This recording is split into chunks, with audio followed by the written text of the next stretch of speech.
Hello guys, कैसे आप सभी लोग डीमन एम्पायर की एक और नई एपिसोड के साथ हाजिर हूँ।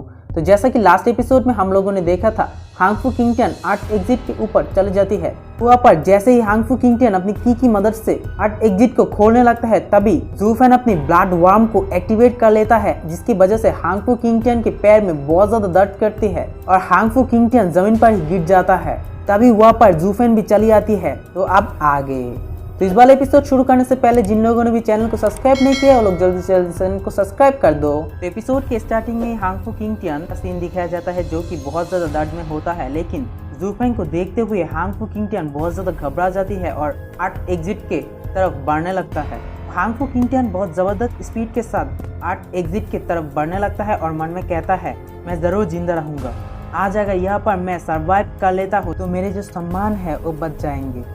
इसके अलावा भी मैं जिंदा रह पाऊंगा। मुझे जरूर से जरूर सरवाइव करना पड़ेगा। तभी हमें आसमान का सीन दिखाया जाता है। वहाँ पर बहुत सारा लाइटिंग होती है। उसके साथ साथ एक पंछी को भी दिखाया जाता है। तो हांगफू किंगटियन मन में यही सोच रहा होता है, मुझे जो भी करके यहाँ पर जिंदा रहना है। और जैसे ही हांगफू किंगटियन 8 एग्जिट को टच करने लगता है, तभी जू फैन हांगफू किंगटियन के ऊपर बहुत जबरदस्त से एक घुटना मार देती है। तो बाहर से रीजन एस्टेट की जो भी मेंबर था वो सभी लोग चिल्लाने लगता है और कहता है, एल्डेस्ट यंग मास्टर। तो जू फैन हांगफू किंगटियन के ऊपर पैर रखते हुए कहता है, हांगफू किंगटियन तुम जानते ही हो मैं इतनी आसानी से मेरे शिकार को कभी भी नहीं छोड़ता, और जबरदस्त तरीके से हंसने लगता है।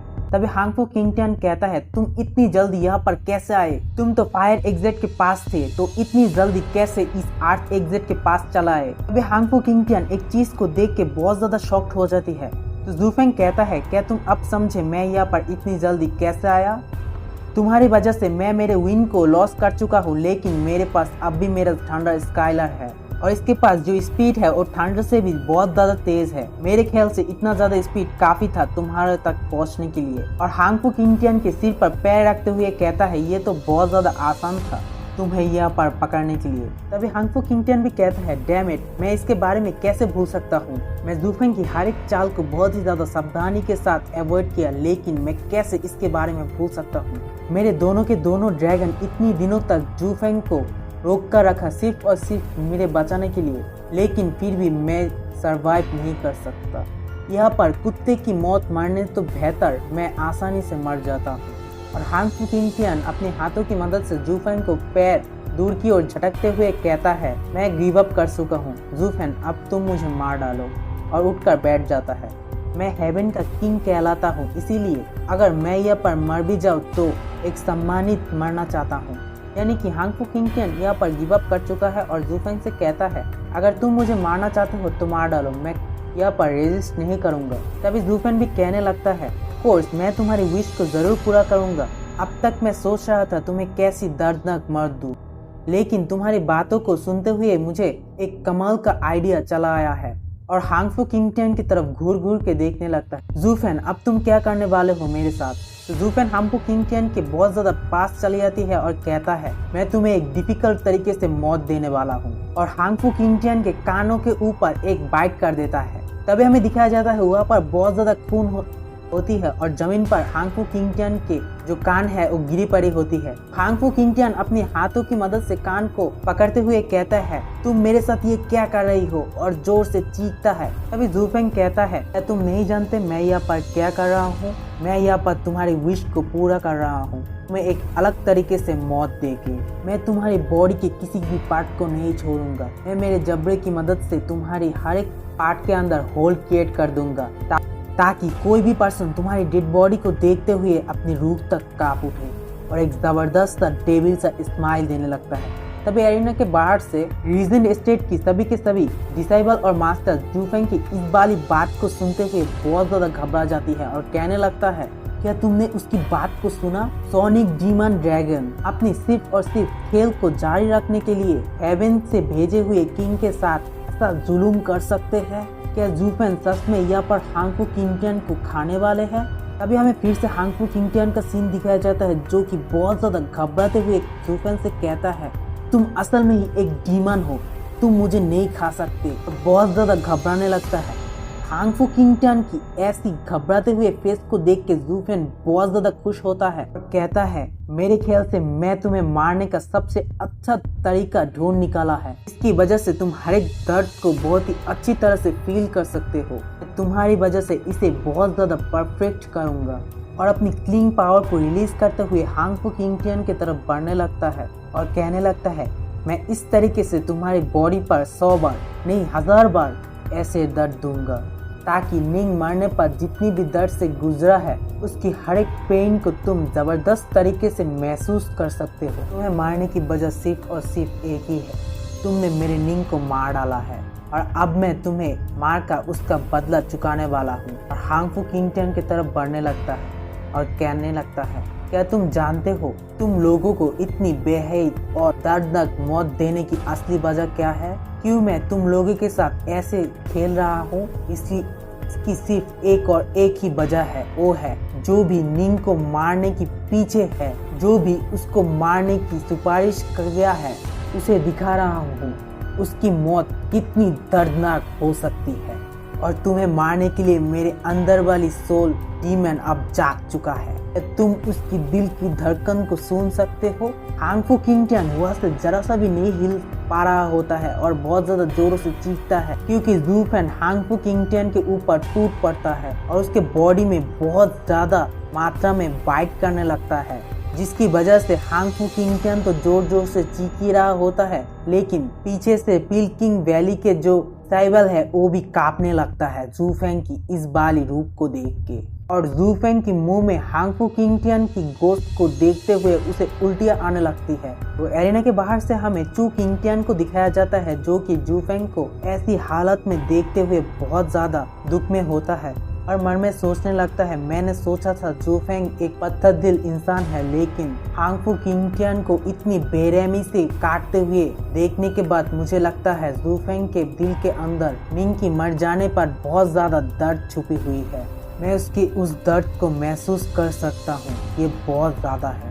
जू फेन हांगफू किंगटियान के बॉडी के बहुत जगह पर फाइट करने की वजह से हांगफू किंगटियान के हालत बाकी के बाकी ड्रैगन की तरह हो जाती है। और हांगफू किंगटियान जू फेन से कहने लगता है, तुम मेरे राइट को ठेस पहुंचाया है, तुम्हारी वजह से मेरे ओनर को तुमने बिगाड़ दिया है, अब तुम्हें कोई भी नहीं बचा सकता। मैं हेवन का किंग हूँ और मैं मरने के बाद भी तुम्हें हेवन से पानिश करने के लिए बोलूंगा और सिर्फ मुझे काटने के लिए।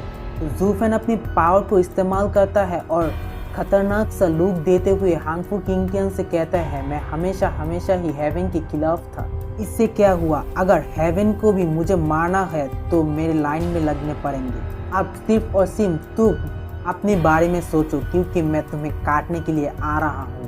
तो क्या हुआ, तुम्हारे पास हेवन की प्रोटेक्शन है, लेकिन मैं 9 हेवन की प्रिंस रह चुका हूँ। जू फेन जैसे ही हांगफू किंगटियान के ऊपर हमला करने लगता है, तभी हांगफू किंगटियान पे सिर पर हमें वही ड्रैगन का लोगो दिखाया जाता है और हांगफू किंगटियान के बॉडी अंदर से बहुत सारा गोल्डन कलर की एनर्जी निकल रहा होता है। इसे देख के जू फेन भी बहुत ज्यादा शॉक्ड हो जाती है और कहता है, मैंने हांगफू किंगटियान के कल्टीवेशन के बगैर अपनी ब्लड वर्म को उसके बॉडी के अंदर दे दिया था, तो फिर कैसे हांगफू किंगटियान इतनी पावर रिलीज कर रहा है, कैसे उसकी बॉडी इतनी ज्यादा पावरफुल एनर्जी प्रोड्यूस कर पा रहा है और हांगफू किंगटियान की बॉडी पूरी तरह से हील हो जाती है। तो नेक्स्ट सीन में ही हमें दिखाया जाता है हांगफू किंगटियान से उस 8 पोर्टियम के जो ड्रैगन है वो बाहर निकल आता है और एक जबरदस्त दहाड़ के साथ जू फेन के आर पर गुजर जाता है, जिसे देख के जू फेन भी बहुत ज्यादा शॉक्ड हो जाता है, क्योंकि जू फेन की छाती अब छेद हो चुका है। तो हांगफू किंगटियान बहुत ही ज्यादा हंसते हुए कहता है, जू फेन क्या तुम देखे हो मुझे बचाने के लिए कौन आया है? अगर तुम उस पर मुझे मारना चाहते थे तो मुझे मार सकते थे, लेकिन अब तुम जब मेरे ब्राइड को ठेस पहुंचाया है तो मेरे साथ हेवन की गॉफ्टेड एरियर जो कि एक ड्रैगन है वो मेरे साथ खड़े हुई है। अब देखूंगा तुम्हारी कितनी बड़ी हिम्मत मुझे काटने की। एक किंग को काटने की जो रूल किया है तुमने, उसका अंजाम अब तुम भुगतने वाले हो। और जोर जोर से हंसने लगता है और हंसने के बाद बहुत ज्यादा खुश होकर कहते हैं, अब सोनिक डीमन ड्रैगन की मरने की बात आ गया है। तो हमें मार्शल डूगो और फैन क्यूबाई को भी दिखाया जाता है, जो कि इस ड्रैगन को बाहर निकलता हुआ देख के बहुत ज्यादा घबरा जाती है और कहने लगता है, इतनी औसम मोमेंट में जब जूफेन हांगफू किंगटियन को पूरी तरह से खत्म करने वाला है, तभी ड्रैगन ब्रेन सोल बाहर निकल आया है। इसका मतलब हांगफू किंगटियन सच में द ड्रैगन ब्रेन सोल को टेरिफाइंग कर चुका है। फिर से जूफेन को सीन दिखाया जाता है जो कि ड्रैगन ब्रेन सोल की तरफ देखते हुए कहता है, क्या अब ड्रैगन ब्रेन सोल तुम्हें बचाने के लिए यहाँ पर आ चुका है? लेकिन इस आर्क के जो स्पिरिट है वो मुझे हराने के लिए काफी नहीं है, वो कभी भी मेरे जैसे एक एम्पायर को हरा नहीं सकते। अब जब वो तुम्हें बचाने के लिए बाहर निकला है तो उसे भी मरना पड़ेगा। ये कह के जूफेन अपनी ब्लू फ्लेम मतलब अजूरे फ्लेम को बाहर निकाल लेता है। उसकी अजूरे फ्लेम इतनी ज्यादा मात्रा में होती है कि एक पंछी का आकार ले लेती है। इसे देख के हांगफू किंगटियन तो बहुत ज्यादा हैरान हो जाती है और कहने लगता है, इतनी टेरिफाइंग पावर जूफेन के पास कैसे हो सकता है? अजूरे फ्लेम को देखते हुए ड्रैगन ब्रेन सोल भी बहुत ज्यादा शॉक्ड हो जाती है और वो भी बहुत ज्यादा जोरों से डहाने लगता है। हांगफू किंगटियन जूफेन के नीचे झुकते हुए कहने लगता है, जूफेन तुम असल में कौन हो? क्या मैं जो सुना वो सही है? तुम आप खुद को एम्पायर कह रहे थे? तुम कौन हो, प्लीज मुझे बताओ। यहाँ पर ही हमें दिखाया जाता है जूफेन के सिर में सी वाला सिंबल चमक जाती है जो कि चैप्टर 1 में आप लोगों को दिखाया था। जूफेन धरती पे उतरता है तो उस बच्चे के सिर पर भी ऐसे ही एक सिंबल आ गया था। तो जूफेन के इस एम्पायर वाले लुक के साथ यही पर वीडियो एंड कर दूंगा और नेक्स्ट एपिसोड 2 घंटे बाद आएंगे। तब तक के लिए चैनल के साथ रहिएगा।